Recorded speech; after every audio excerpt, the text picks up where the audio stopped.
예수님과 연합한 세 사람은 새 성품을 얻게 됩니다. 이 새 성품은 성숙한 사랑을 의미합니다. 미숙하다는 것은 자기밖에 모르는 거죠. 그러나 성숙하다는 것은 다른 사람을 배려하고 관계 속에서 아름다운 성품을 형성하는 것을 의미합니다. 옛사람의 모습을 보면 하나님이 원래 의도했던 그런 모습이 아닙니다. 하나님은 하나님의 형상을 따라 우리를 만드셨고 하나님의 성품을 따라서 우리가 행복하게 살아가도록 만드셨는데 무언가 나쁜 것이 사람에게 투입에 들어와서 인간을 망가뜨리기 시작한 거죠. 그 모습이 골로새 3장 5절의 모습입니다. 음란과 부정과 사욕과 악한 정욕과 탐심이니 탐심은 우상 숭배니라. 좋지 않은 것들입니다. 관계 속에서 인간을 타락시키는 것들입니다. 왜 이런 일이 벌어졌을까? C.S. 루이스는 우리 인간 안에 잘못된 것이 침투했기 때문이라고 말합니다. 하나님 우리를 만들 때 하나님이 우리 안에서 역사하실 뿐 아니라 하나님이 공급해 주는 것들을 우리가 공급을 받게 되면 풍성한 삶을 살게 되어 있다는 것을 먼저 루이스는 이렇게 얘기하고 있습니다. 하나님 우리를 만드셨습니다. 사람이 엔진을 처음 만들었듯이 인간을 처음 만드셨습니다. 차는 휘발유를 넣어야 달릴 수 있게 만들어졌기 때문에 다른 것을 넣으면 달릴 수 없습니다. 하나님은 그분 자신을 넣어야 달릴 수 있도록 인간을 만드셨습니다. 스스로 우리 영혼이 연소시킬 연료가 되시고 우리 영혼에 먹을 음식이 되신 것입니다. 문제가 생겼어요. 그런데 사탄이 우리 인간에게 잘못된 것을 공급하는 것입니다. 차는 가스를 넣어야 되는데 오물을 집어넣으면 차가 제 기능을 발휘하지 못하죠. 그런데 사탄이 우리 인간에게 오물 같은 것을 집어넣는 것입니다.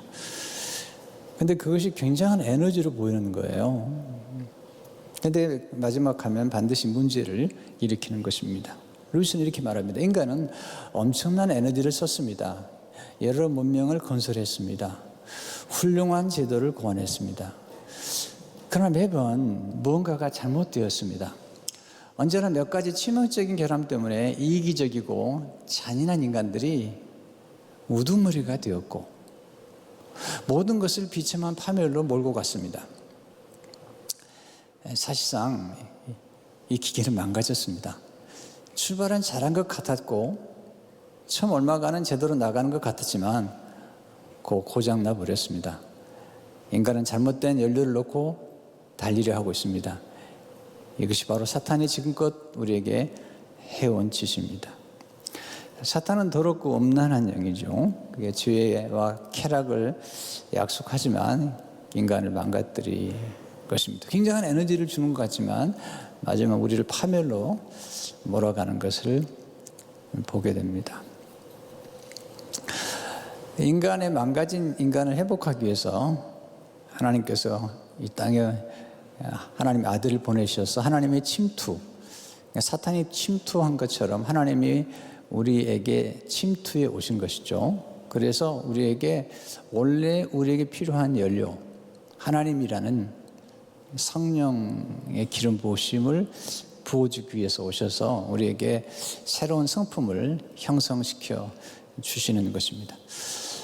자, 우리 예수 그리스도를 믿고 난 다음에 어떤 일이 벌어지겠습니까? 저는 예수 믿고 나서 처음에 잘 몰랐는데 갈수록 예수 그리스도를 믿는다는 게 얼마나 놀라운 일인지를 깨닫게 되고 갈수록 경이로움 속에 살게 됩니다. 실제로 하나님 우리를 창세전에 그리스도 안에서 선택하셨다는 것입니다. 오늘 12절은 이렇게 시작하죠. 같이 읽어보겠습니다. 시작. 그러므로 너희는 하나님이 택하사 거룩하고 사랑받는 자처럼 긍휼과 자비와 겸손과 온유와 오래 참음을 옷 입고. 여기서 중요한 단어가 그러므로 너희는 하나님이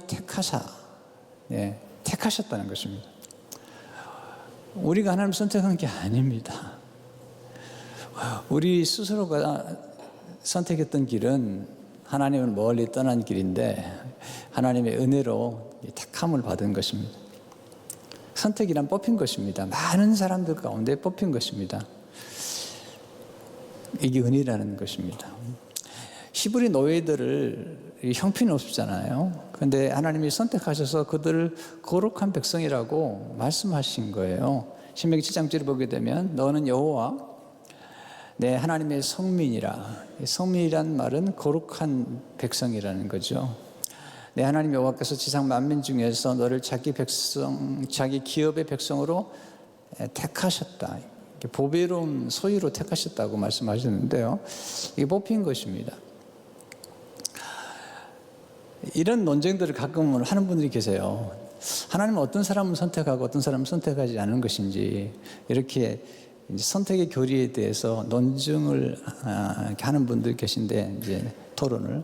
근데 사실은 이 선택의 교리는 신비롭기 때문에 이것은 하나님이 누구를 선택하고 누구를 선택하지 않고 이런 어떤 그 토론을 하기 위해서 주어진 복음적 교리가 아닙니다. 그게 아니에요. 이 복음적 교리는 예수 믿는 사람들이 예수를 믿고 나서 와, 내가 선택을 받았다니. 이 선택을 받는 게 얼마나 놀라운 일인가에 대해서 감동하고 경이로움을 얻도록 하기 위해서 깨닫게 된 교리가 복음적인 선택의 교리인 것입니다. 사도 바울이 굉장히 놀라운 얘기를 합니다. 에베소 1장 4절을 보시면 곧 창세전에 그리스도 안에서 우리를 택하사 우리를 사랑 안에서 그 앞에 거룩하고 흠이 없게 하시려고. 전 이거 정말 예수 믿고 충격적이었습니다. 아니, 나를 창세전에 그리스도 안에서 선택하셨다니. 이 놀라운 일이었습니다. 이게 이제 예수 믿으면 그 예수 그리스도 영원하신 예수님의 시제 안으로 들어가는 것입니다. 예수 믿는 순간 십자가에서 함께 죽고 함께 부활하고 예수님과 함께 창세전에 돌아가서 창세전에 우리를 선택하신 그 놀라운 역사와 영원한 미래 속으로 함께 가서 영원한 미래와 더불어 지금 살아가고 있는 이 존재들이 예수 믿는 사람들인 것입니다. 놀라운 것이. 두 번째, 하나님 우리를 사랑받는 거룩한 자녀로 선택하셨다는 것입니다. 12절을 보시면 그러므로 너희는 하나님이 택하사 거룩하고 사랑받는 자처럼. 이 거룩이라는 단어는 구별되었다는 것입니다. 따로 떼어놨다. 또한 거룩이라는 것은 정결하고 아름다운 것입니다.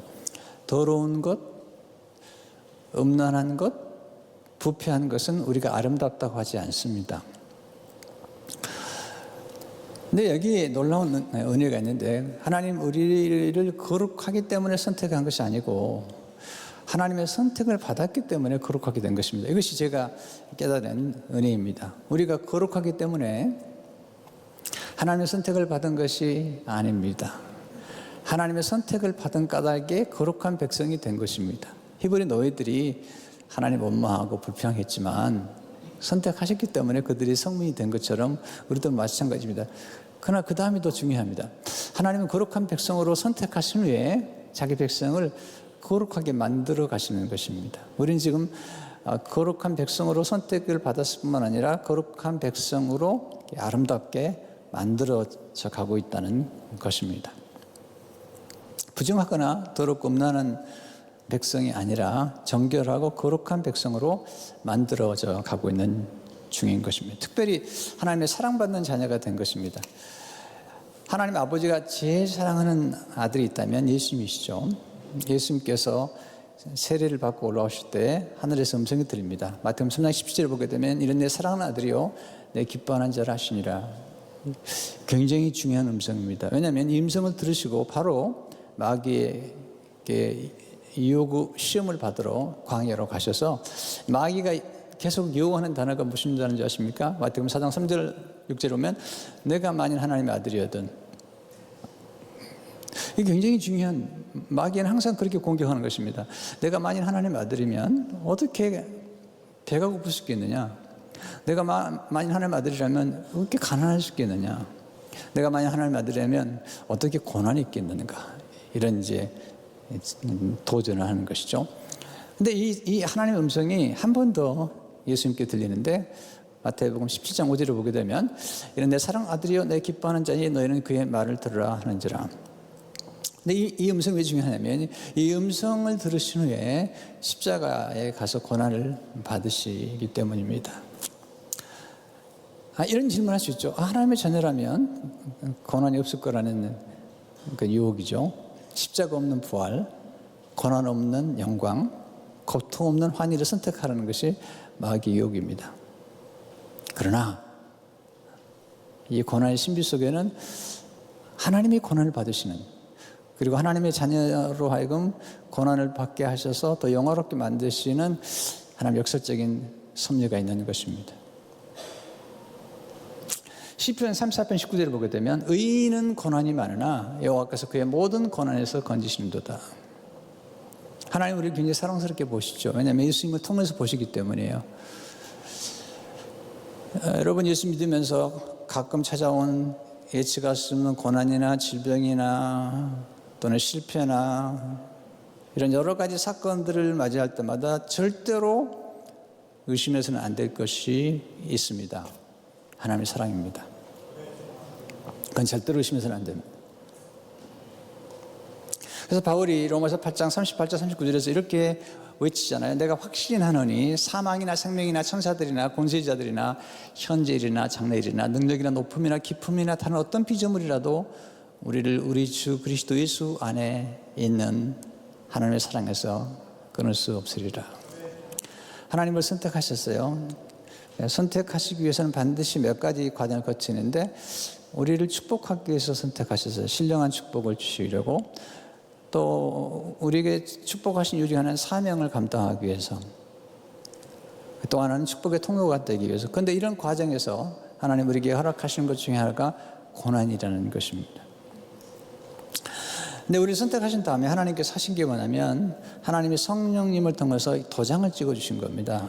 쉽게 가면 우리는 옛사람이었을 때는 마귀의 자녀가 돼서 마귀의 인이 지켜 있었던 것입니다. 그래서 마귀에 속해 있었고 또 마귀의 나쁜 성품을 갖게 된 것이죠. 더럽고 음란하고 그리고 사악한. 그런데 성령이 오셔서 인을 쳐주시면서 우리가 변화가 된 것이죠.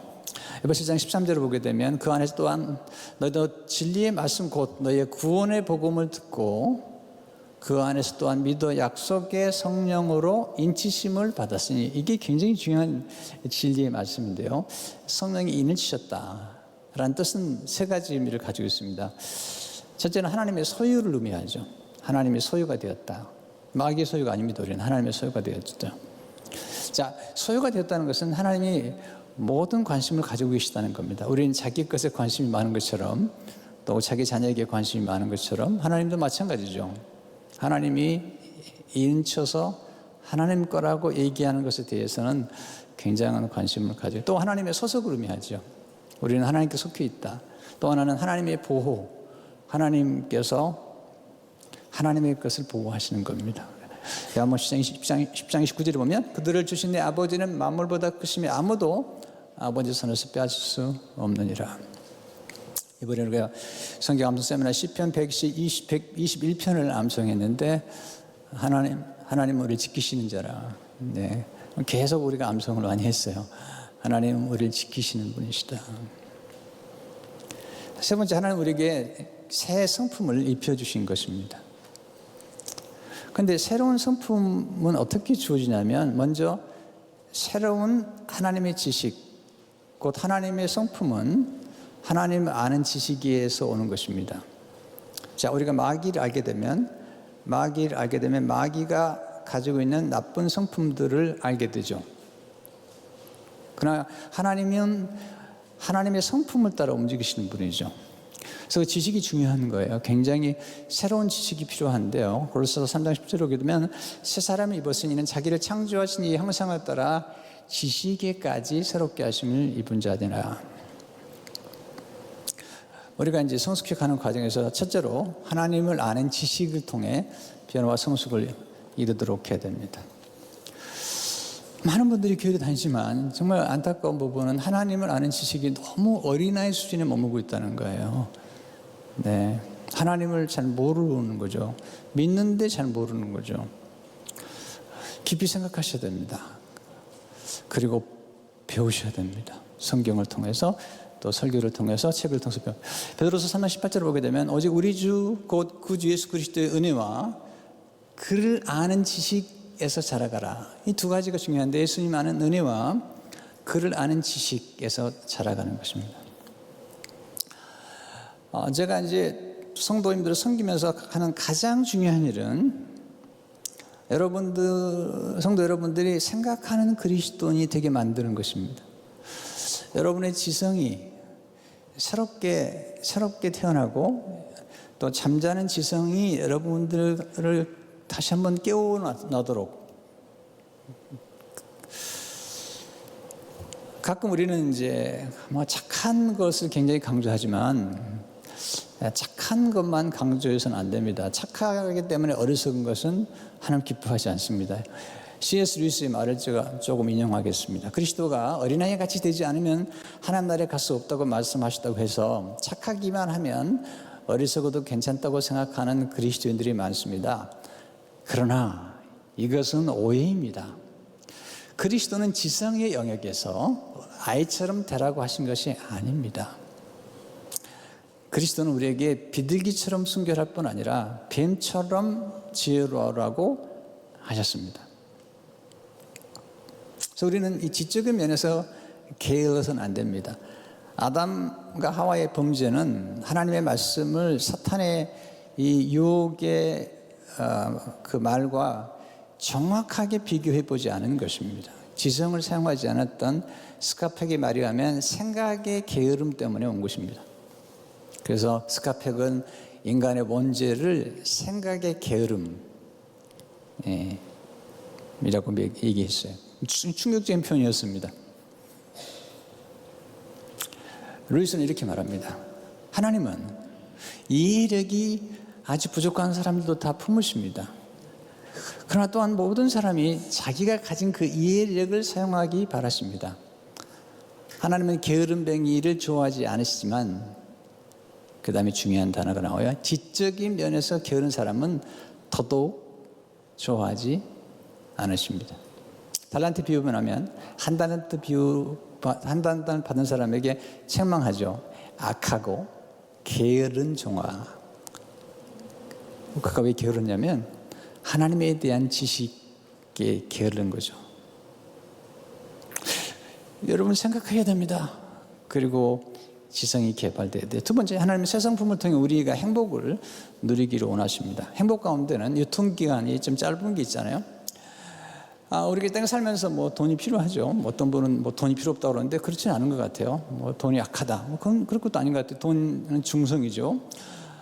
또는 아름다움, 또 이렇게 세상의 권세 이런 것들은 또 우리가 보통 생각하는 좋은 차랄지 이런 거 여러 가지 이런 것들은 다 유통기간이 짧은 것입니다. 이것은 우리가 깊이 생각해 볼 문제 중에 하나인 것입니다. 근데 우리는 때로 많은 경우에 유통기간이 굉장히 짧은 것들에 집착을 합니다. 근데 유통기간이 오래가고 영원한 행복이 있는데 그것이 성품이라는 것입니다. 좋은 성품. 두 번째는 자비의 옷을 입으라는 것이죠. 친절이죠. 에베소서 7절에 보면 이는 그리스도 예수 안에서 우리에게 자비하심으로써 그 은혜의 지극히 풍성함을, 모든 놀라운 은혜는 바로 자비에서 나오는 것입니다. 친절. 요즘 기독교인들이 너무 무리하다는 말을 많이 듣는데 가슴이 아픕니다. 원래 우리는 무리하면 안 되는 사람들입니다. 너무 말이 거칠어요. 너무 가슴 아플 때가 많아요. 마더 테레사는 이렇게 말하죠. 친절한 말은 짧고 말하기 쉽지만 그 울림은 참으로 무궁무진하다. 세 번째, 겸손의 옷을 입으셔야 됩니다. 하나님이 가장 싫어하는 게 그만입니다.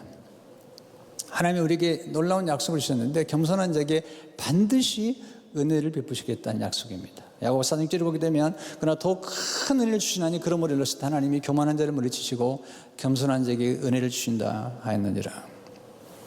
교만 중에 가장 나쁜, 교만은 가장 나쁜 죄악의 뿌리라고 보죠. 루이스는 이렇게 말합니다. 기독교 스승들의 가르침에 따르면 가장 핵심적인 악, 가장 궁극적인 악은 교만입니다. 성적 부정, 분노, 탐욕, 술 취함 같은 것도 이 악에 비하면 세 발의 피에 불과합니다. 악마는 바로 이 교만 때문에 악마가 되었습니다. 교만은 온갖 다른 악으로 이어집니다. 이것은 하나님께 전적으로 맞서는 마음의 상태입니다. 교만을 경계하십시오. 교만하면 절대로 감사하지 못합니다. 네. 교만한 분들은 허세를 부립니다. 그리고 다른 사람의 은혜를 기억하지 않습니다. 겸손한 사람들은 늘 덕분에 또 늘 과분한 마음 따라 살아가는 것입니다. 온유의 옷을 입도록 하십시오. 온유는 약한 성품이 아닙니다. 분노나 또는 이런 미움이나 이런 좋지 않은 것들을 다스리는 마음인 것입니다. 따뜻한 마음, 부드러운 마음이죠. 예수님께서 성품을 얘기할 때 세상의 복과 함께 주신 성품 중 하나가 온유입니다. 마태복음 9장에 보면 온유한 자는 복이 있나니 그들이 땅을 기업으로 받을 것이며, 여러분 거친 골이 한 겁니다. 거치면 반드시 거친 사람에게 공격을 받게 되어 있습니다. 거치고 강한 오래 가지 않습니다. 오히려 부드럽고 따뜻하고 연약한 것이 오래 가는 것입니다. 늘 쓰는 표현이지만, 여러분 우리 치아가 오래 가요? 혀가 오래 가요? 네, 혀가 빠져요? 치아가 빠져요? 네, 제 설교가 어렵지 않습니다. 오래 참으며 옷을 입도록 하십시오. 오래 참음. 사랑한다는 것은 오래 참는 것입니다. 긍휼도 오래 참는 것이죠. 그래서 사도 바울은 사랑을 얘기할 때 오래 참고 견딤, 고린도서 13장 4절 7절을 보게 되면 사랑 오래 참고 사랑 온유하며 시기하지 아니하며 모든 것을 참으며 모든 것을 믿으며 모든 것을 바라며 모든 것을 견디니라. 사랑의 알파 오메가는 오래 참고 견디는 것입니다. 네, 가장 어려운 덕목이죠. 그러나 이건 사랑이죠. 그러면서 14절을 보게 되면 이 모든 것 위에 사랑을 더하라. 이는 온전하게 매는 띠니라. 하나로 만드는 띠, 하나로 연결시킨 띠가 사랑이라고 이야기하고 있습니다. 이 사랑은 세 사람의 성품을 의미하는 것입니다. 하나님께 받은 용서로서 서로 용서하십시오. 결론의 말씀입니다. 13절을 보게 되면 한번 같이 읽어보겠습니다. 시작. 누가 누구에게 불만이 있거든 서로 용납하여 빛에 용서하되 주께서 너희를 용서하신 것 같이 너희도 그리하고. 불만은 언짢은 일입니다. 섭섭한 일입니다. 불평스러운 일인데, 마음에 안 드는 일인데 용납하는 것은 받아들이는 것입니다. 용납하고 용서하라는 것입니다. 용서하기 전에 용납이 필요한 것입니다. 근데 용납이라는 게 쉽지를 않습니다. 용납이란 게 뭘까? 제가 이렇게 정리를 내려봤는데요. 용납이란 상대방을 있는 모습 그대로 사랑하기 위해 상대방에 대한 기대를 잠시 보류하는 것입니다. 비판 없이 있는 모습 그대로 사랑해 주는 것입니다. 제가 이제 결혼하신 분들을 지켜보면서 갖는 가장 큰 고통은 뭐냐면, 결혼하고 자꾸 상대방을 변화시키려고 하는 것입니다. 변화하기 전까지는 당신을 사랑하지 않겠다는 것입니다. 사랑하기 때문에 결혼한다면은, 사랑은 일단 결혼한 다음부터는 변화시키려고 그렇게 몸부림치는 겁니다. 있는 모습 그대로 사랑하려고 하지 않습니다. 놀라운 것은 있는 모습 그대로 사랑할 때 사랑은 변화되는 것입니다. 사람을 변화시키는 가장 강력한 힘은 사랑입니다. 가끔 이런 얘기를 들어요. 그 사람 마음에 안 들어요. 그 말은 뭐냐면, 내가 속이 너무 좁아가지고 그 사람이 내 안에 안 들어온다는 거예요. 여러분, 결국은 사람은 얼마나 품느냐에 따라서 그 그릇이 결정되는 것입니다. 네. 사람이 크잖아요. 교회도 마찬가지잖아요. 사람 품는 품이 넓어야지 큰 일을 하는 것입니다. 여러분, 우리는 누굴 변화시키려고 결혼한 게 아니라 사랑하려고 결혼하는 것입니다. 주님이 우리를 사랑하는, 마음을 넓혀야 됩니다.